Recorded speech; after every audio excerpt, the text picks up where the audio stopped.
C'est toujours un plaisir de vous retrouver dans le cadre du complément d'information de Gabon 24, organisé à la demande du président de la République gabonaise, Ali Bongo Ondimba. La Task Force sur l'éducation s'est tenue du 23 août au 3 septembre dernier à Libreville au Gabon. Ces assises avaient pour objectif de faire un diagnostic du secteur éducatif gabonais, autant pour les contenus que pour les infrastructures, mais également pour l'accompagnement des élèves et des étudiants. Le rapport sanctionnant ces travaux a été remis au chef de l'État gabonais début septembre avec 160 recommandations. Les contours de cette grand-messe de l'éducation, c'est maintenant avec le professeur Patrick Mugiama Daouda. Bienvenue, professeur, sur Gabon 24. Merci, plaisir d'être avec vous. Alors, vous avez été le coordonnateur de cette task force sur l'éducation. Peut-être revenir, professeur, sur le contexte finalement de la tenue de ces assises 9 ans après les États généraux de l'éducation. Bien, il faut déjà rappeler un certain nombre de choses qui sont importantes pour comprendre les tenants et les aboutissants de l'organisation de ces assises. D'abord au niveau du contexte national, tout le monde a fait le constat de l'état de sinistrose de notre système éducatif. Pour prendre des exemples, le taux de redoublement dans les collèges est très élevé. Le niveau du bac est faible, en témoigne le faible taux de mention, le faible taux d'admis au premier tour. Les taux de réussite à l'université ne sont pas non plus éloquents. Le faible nombre d'étudiants ou d'apprenants dans les filières techniques et professionnelles est un souci. Et la question de l'adéquation formation-emploi est peut-être le nœud gordien de cette question-là. Au niveau international, il faut se rendre compte qu'il y a une remise en cause de l'aspect traditionnel des universités dans lesquelles on ne se préoccupait pas vraiment de la question d'employabilité. Le modèle français qui nous sert de référence est en train de faire SAMU. On commence à se poser ces questions-là en valorisant la formation professionnelle. On parle de plus en plus de l'implémentation en France du modèle allemand, la formation duale. Depuis 70 avec les DUT et 90 avec les instituts de formation de maîtres, on est passé à une université qui garantissait à un certain niveau l'emploi. Des nouvelles filières sont en train d'être instituées dans les universités, sciences numériques, sciences environnementales, et puis surtout, les critères d'admission à l'université deviennent de plus en plus sélectifs, aussi bien en Afrique que dans les universités occidentales. Donc, tout ce contexte-là est important, et important de le rappeler, d'autant qu'on y reviendra peut-être. Il y a un classement récent des universités africaines. Sur les 200 premières universités, aucune université gabonaise. Donc, il y a lieu de se poser vraiment les vraies questions plutôt que des échappatoires. Alors, professeur, il y a certainement eu une ligne directrice durant ces travaux. Quelles ont été les thématiques abordées lors de cette task force sur l'éducation? Alors, si vous me permettez, le président a fait des annonces lors de son discours du 16 août 2018, mais peut-être que je vais prendre le problème à rebours en citant le président lors de la cérémonie de la restitution des recommandations de la task force. Le président a dit exactement ceci: ayons l'honnêteté de l'admettre, nous avons collectivement laissé dériver notre éducation nationale et celle-ci est aujourd'hui caduque, elle est à reformer, à repenser, à relever. Nous sommes le 14 septembre. Le président de la République a pris la mesure de la situation. Et il va plus loin. J'annonce également la mise en place dans les tout prochains jours d'une task force sur l'éducation. Celle-ci sera chargée de faire des propositions fortes, concrètes et d'application immédiate, c'est-à-dire dès la rentrée prochaine. L'objectif, remettre le secteur de l'éducation à flot, du primaire au supérieur, créer un lien entre système éducatif et monde de l'entreprise et revaloriser les filières professionnelles et techniques. Cela me paraît clair.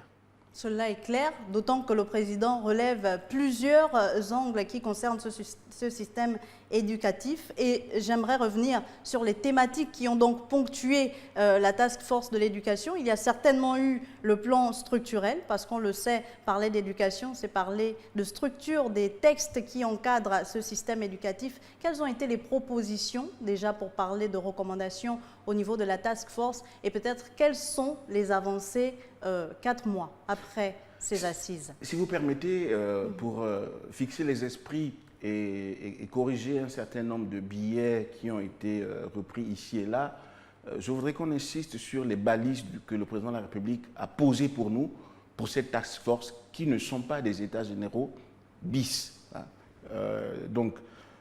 La première instruction du président de la République est une instruction sur le contenu, Oui. c'est-à-dire des propositions fortes et concrètes. La deuxième instruction, c'est sur la méthode. Aborder le problème de manière globale, de manière holistique, du primaire au supérieur. Et la troisième instruction, c'est sur la temporalité des propositions dès la rentrée prochaine. Alors, nous sommes déjà dans cette rentrée prochaine, puisqu'il parlait de la rentrée académique 2018-2019. En termes de contenu, parlons du primaire, parlons du secondaire. Qu'est-ce qui a été fait, professeur? Alors, pour arriver à des recommandations, nous avons mis en place un mode opératoire qui a consisté à associer dès le début, en amont de l'organisation de la task force, d'associer les ministères, parce que les ministères, c'est l'exécutif.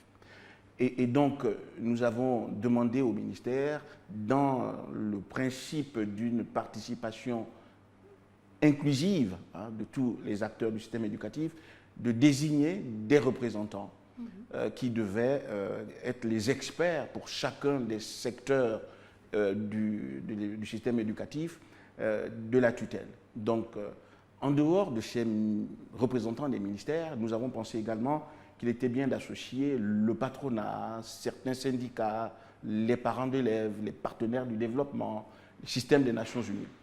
Et donc, pendant près de 10 jours, nous avons travaillé ensemble. Nous avons travaillé ensemble et en nous appuyant sur les États généraux 2010, les assises du Forum Adéquation Emploi 2011, le rapport McKinsey. Il était important, puisque c'était des événements importants qui avaient été initiés pour répondre déjà à la question de l'éducation, de faire le point. Donc, pour ces assises sur la task force, il fallait faire le point, mais il fallait aussi s'inspirer de la lettre de cadrage dont les lignes de force sont déterminées par le discours du président. Au bout de 2 semaines, effectivement, nous avons proposé 160 recommandations. Nous avons proposé une quinzaine de textes qui constituent des avant-projets de décrets, d'arrêtés, pour faire en sorte que les 10 années que nous avons perdues à ne pas appliquer les recommandations des États généraux ne se reproduisent plus. Et nous avons identifié 4 thèmes qui peuvent être pertinents pour la mise en œuvre de nos recommandations. Les mesures concernant la structure même de notre système éducatif, les mesures concernant les infrastructures, les mesures concernant l'environnement pédagogique et les mesures concernant la gouvernance scolaire et académique. Alors parlons des contenus pédagogiques, professeur. Qu'est-ce qui a été dit? Qu'est-ce qu'il faut corriger et qu'est-ce qui a commencé à être fait? Alors, il faut déjà dire que la task force propose des recommandations qui devraient se déployer sur 5 ans. Mais pour rassurer les populations, parce qu'un voile de scepticisme couvrait l'organisation de la task force, nous avons de manière solennelle dit qu'on devait faire le point 90 jours après. C'est pour ça, après l'adoption par le chef de l'État de ces recommandations. C'est pour ça, cette émission est la bienvenue. Donc, nous avons une double temporalité, 90 jours et 5 ans. Ce qui pouvait être fait essentiellement pendant les 90 jours concerne les mesures structurelles, notamment la finalisation des textes. Un certain nombre de textes étaient essentiels. Ils n'ont pas été pris, j'insiste là-dessus, depuis 2011, lorsque la loi d'orientation sur la réforme la recherche et l'éducation a été prise à la suite des États généraux, un certain nombre de textes concernant la mise en place du secrétariat d'orientation, la mise en place des organes d'assurance qualité, la mise en place du Conseil national de la formation et de la recherche, la mise en place d'un certain nombre d'outils essentiels qui ont été proposés par les États généraux et qui n'ont pas été suivis d'effet. Il était important déjà pour ces premiers 90 jours de mettre en place ces textes-là. Du point de vue de l'environnement pédagogique, élément important, il était important pour nous, au niveau de la task force, de donner des recommandations claires sur la réforme des curricula, la réforme des programmes. Il était important pour nous, et nous l'avons fait, de proposer un plan de recrutement, de régularisation des personnels enseignants. Il était important pour nous de proposer aux établissements un plan de mise en œuvre des nouvelles filières qui tiennent compte des besoins de notre économie, des besoins du marché de l'emploi. Un des échecs significatifs de notre système éducatif, encore une fois, c'est sa non-adéquation avec le marché de l'emploi. Alors, professeur, vous faites bien de le relever, pas pour vous couper, vous allez poursuivre, mais déjà, comment vous avez pu distinguer l'enseignement général, parce que est-ce que finalement l'enseignement général va continuer d'exister, puisque c'est cet enseignement qu'on a toujours connu et qui est le plus répandu au Gabon, et qu'est-ce qui a été décidé pour l'enseignement professionnel, pour coller aux recommandations dont vous faisiez état? L'enseignement général nécessairement continuera d'exister. Il faut arriver à un juste équilibre des choses. Pour reprendre les chiffres de cette année, nous avons plus de 14 000 bacheliers dans le baccalauréat général et à peine 2 000 dans le baccalauréat technique. Donc il y a un problème, alors que les besoins en emploi sont précisément dans le baccalauréat technique. Alors, puisque nous sommes à l'orée de l'année académique, les universités ouvriront bientôt, certaines ont déjà ouvert. Est-ce que ces 14 000 bacheliers vont être réorientés selon la loi d'orientation qui, est-ce que déjà elle a été adoptée, ou est-ce qu'ils vont, comme pour les années précédentes, se retrouver à l'université Omar Bongo? À mon grand regret, non. Et c'est l'une, de mon point de vue, c'est l'une des principales causes de mon inquiétude, mais j'ai bon espoir que les choses s'arrangent. Il était question de prendre un décret qui permette enfin l'application de la loi d'orientation. La loi d'orientation précise qu'il faut mettre en place un secrétariat d'orientation. Cela n'a pas été fait depuis 2011.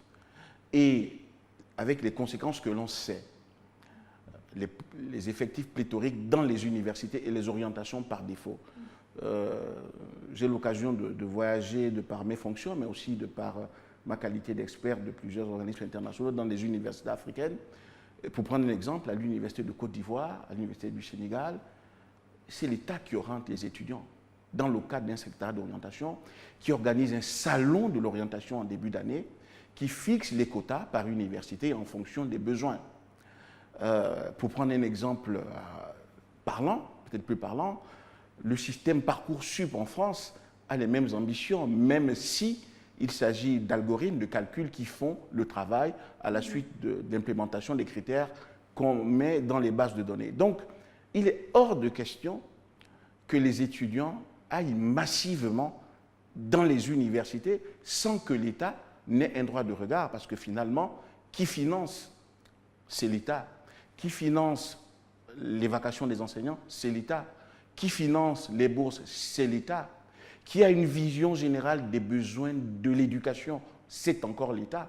Donc nous avons espéré que le secrétariat d'orientation soit mis en place cette année. Ça n'a pas été le cas. Le texte a été déjà examiné en conseil interministériel. C'est un pas en avant. J'ai bon espoir que l'année prochaine, à la rentrée 2019-2020, les choses soient définitivement mises en place. Au niveau de l'enseignement général, donc c'est un peu le statu quo pour l'université, mais pour l'enseignement professionnel, est-ce qu'il y a déjà des choses qui ont été faites? Je serais moins dur que vous avec l'enseignement secondaire normal. Les choses bougent. Il y a eu récemment un séminaire organisé en partenariat avec l'OIF sur la réforme des curricula. Il y a eu, grâce justement au plaidoyer de la task force, la finalisation d'un accord avec les partenaires du développement, Banque mondiale, BAD, AFD, un accord sur la finalisation des études statistiques qui permettraient de mettre en place l'annuaire statistique de l'éducation nationale. Il y a eu un accord avec l'AFD en phase initiale sur l'accompagnement dans la formation des inspecteurs. Il n'y en a pas beaucoup au Gabon, et des conseillers pédagogiques. Donc, au niveau de l'enseignement secondaire normal, ça bouge. On a essayé de faire bouger les lignes dans le cadre de la task force. Alors, c'est un travail souterrain dont on ne voit pas encore les retombées, mais dès lors qu'on aura fini d'écrire les projets pédagogiques, les thèmes de référence pour la formation et le recrutement des enseignants, on verra les effets de ce travail qui se fait encore en back-office. Concernant la formation professionnelle, il faut avoir l'honnêteté de dire que les choses ont bougé d'ailleurs avant la task force. Il y a un gros plan de restructuration de ce segment du secteur éducatif avec l'accompagnement de la Banque mondiale et de la BAD qui nous permettra de passer de 9 centres de formation professionnelle à 15 centres de formation professionnelle, qui nous permettra aussi de revoir les curricula et de les adapter au marché de l'emploi. Donc ça existait avant la task force.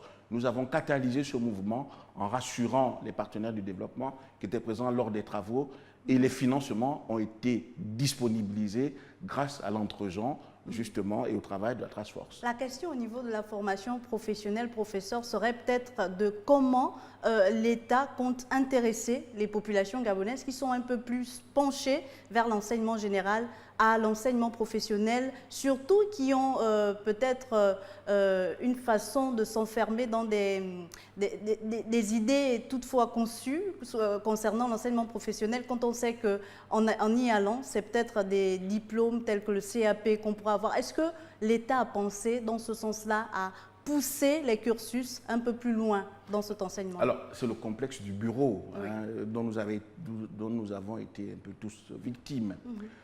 Il faut bien se dire une chose, la formation professionnelle dans certains pays est beaucoup plus valorisée que la formation générale.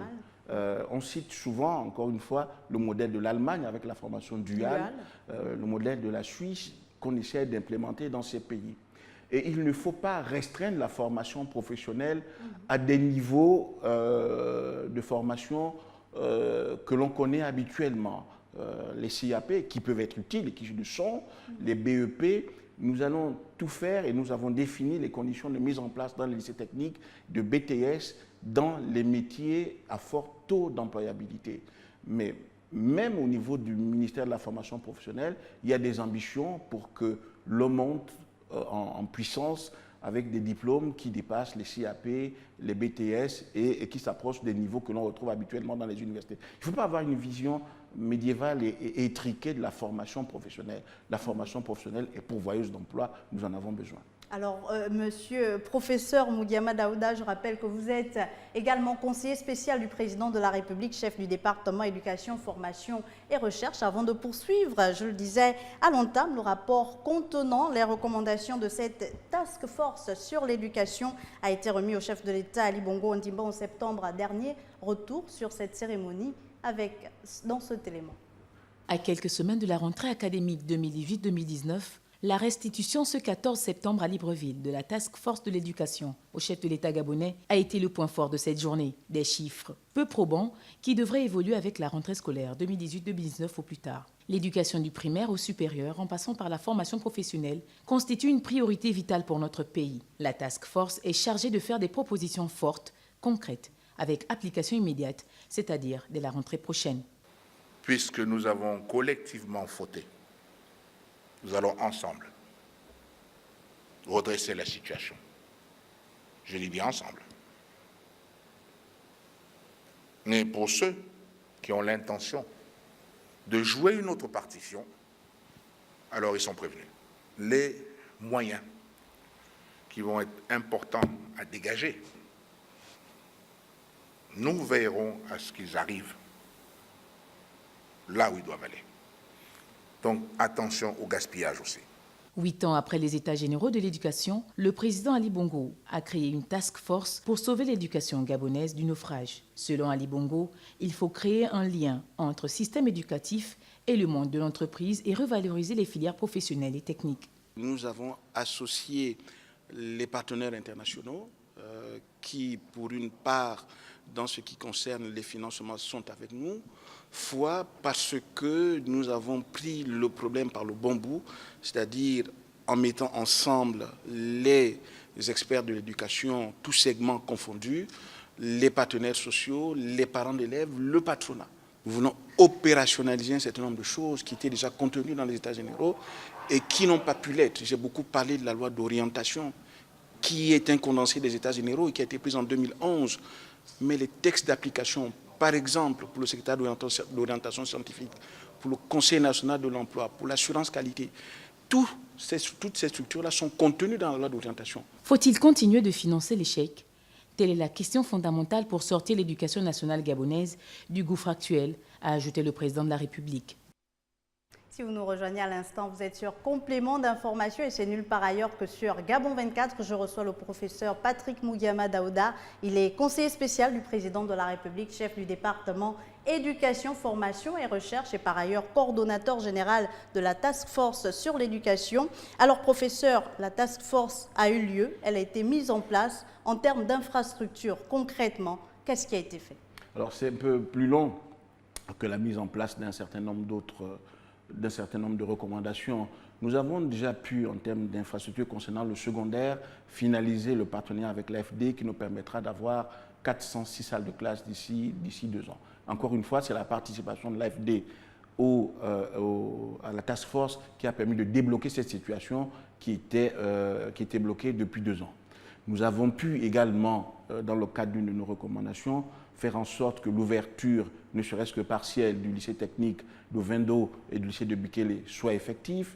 Nous avons également pu relancer, ainsi qu'on pourrait le constater assez facilement, 3 chantiers importants qui étaient arrêtés depuis 2 ou 3 ans. L'école de tourisme du Cap Esterias, dont je précise déjà qu'elle serait réorientée éventuellement vers l'Université des Sciences de l'Éducation, l'École nationale du commerce pour laquelle une mission va séjourner la semaine prochaine à Port-Gentil pour le relancement du chantier après un accord avec l'entreprise, l'École des métiers du bois de Boué également, qui constituent les 3 principales écoles professionnelles qui vont s'ajouter aux 11 lycées techniques existants. Donc, au niveau des infrastructures, voilà ce qui a été fait. J'ajouterai aussi le relancement des chantiers de l'auditorium de l'Université Omar Bongo que l'on veut livrer d'ici le mois de mars et qui a été arrêté depuis quelques années.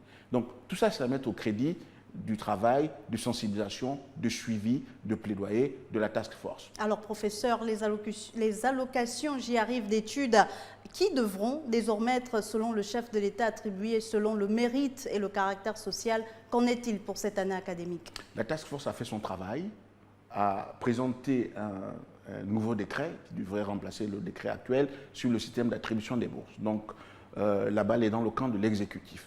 Il faut savoir que nous voulons passer d'un système vicieux et viscéralement vicieux, le système de bourse actuel, qui ne permet pas de valoriser les meilleurs étudiants, ceux qui ont les meilleures notes au baccalauréat, qui ne permet pas de valoriser les filières qui ont un fort taux d'employabilité, qui ne permettent pas de distinguer les enfants des populations démunies des enfants des populations un peu plus aisées, qui ne prend pas en compte la situation des handicapés, qui ne prend pas en compte la situation d'un certain nombre de métiers de grand d'avenir, l'artisanat, les sportifs de haut niveau. Le nouveau système d'attribution des bourses, c'est ce cercle vertueux qui veut valoriser un certain nombre de filières à fort taux d'employabilité, qui veut donner une prime d'excellence aux meilleurs élèves, aux plus jeunes, qui ont le bac avec mention à un âge relativement bas, qui veut faire de la place aux handicapés et qui veut aussi prendre en compte les sportifs de haut niveau et l'artisanat. Le travail a été fait au niveau technique, il est maintenant dans les mains du gouvernement. Et peut-être pour clore notre échange, une réforme des allocations d'études, j'y arrive encore une fois, des bourses, pour parler plus simplement, qui qui va avec la réforme du bac et peut-être des inscriptions à l'université, parce qu'on a remarqué qu'au Gabon, le système permet à tout étudiant de s'inscrire à l'université. Oui, tout le monde sait que le bac ne se passe pas dans les meilleures conditions. Il ne s'agit plus ici de situer les responsabilités. Elles sont connues. Nous avons proposé un texte qui permet d'avoir un bac beaucoup plus de qualité par rapport à ceux qui existent. Encore une fois, le dossier est aux mains du gouvernement et c'est vrai que couplé au secrétariat d'orientation, on éviterait d'avoir des étudiants orientés par défaut à l'université. Et puis il faut qu'on arrête de penser que la construction des amphithéâtres, la construction des universités règle de manière définitive le problème de la pléthoricité des effectifs. Il faut qu'on soit un peu innovant et qu'on ait une vision prospective moderne. Les universités virtuelles, ça existe. L'université virtuelle de Côte d'Ivoire a 5000 étudiants. On ne pourra jamais faire comprendre aux gens qu'une université réelle coûte moins cher qu'une université virtuelle. Et de toute façon, une université réelle a également besoin des outils de l'informatique, des techniques de l'information et de la communication. Donc il faut envisager toutes ces solutions-là dans une perspective innovante, holistique. La task force, ce n'était pas la task force de l'enseignement supérieur, ce n'était pas la task force de la formation professionnelle, c'était la task force de tout le système éducatif orienté vers l'employabilité. Et il faut activer maintenant tous les leviers qui permettent de monter en puissance au niveau de l'employabilité, en sachant que rester en l'état et refaire la même chose qui ne fonctionne pas depuis 50 ans, c'est comme le dit Einstein, c'est de la folie. On comprend donc que le travail qui sera fait en aval par le secrétariat d'orientation devra commencer en amont au niveau du primaire, déjà du pré-primaire, pourquoi pas? Bien évidemment, là également, les directives sont claires dans la loi d'orientation. On n'a même pas besoin d'entendre le décret d'application. Il y a l'esprit, il y a la lettre. Dans l'esprit de la loi d'orientation, il est évident que en 5e, on commence à regarder si les élèves doivent aller dans l'enseignement général ou l'enseignement technique. En 3e, on continue de regarder si l'orientation a été faite dans le bon sens. Et en terminale, avec le bac et le secrétariat d'orientation, on regarde finalement si les 2 premiers filtres n'ont pas bien fonctionné. C'est de cette manière qu'on réduira inévitablement la massification dont on parle, mais qu'on continue d'entretenir en prenant les étudiants sans se soucier de leur réussite. Parce que finalement, que veut-on? La réussite des étudiants. Quand tes parents envoient un élève à l'université, c'est pour qu'il ait un diplôme et qu'il travaille. Oui.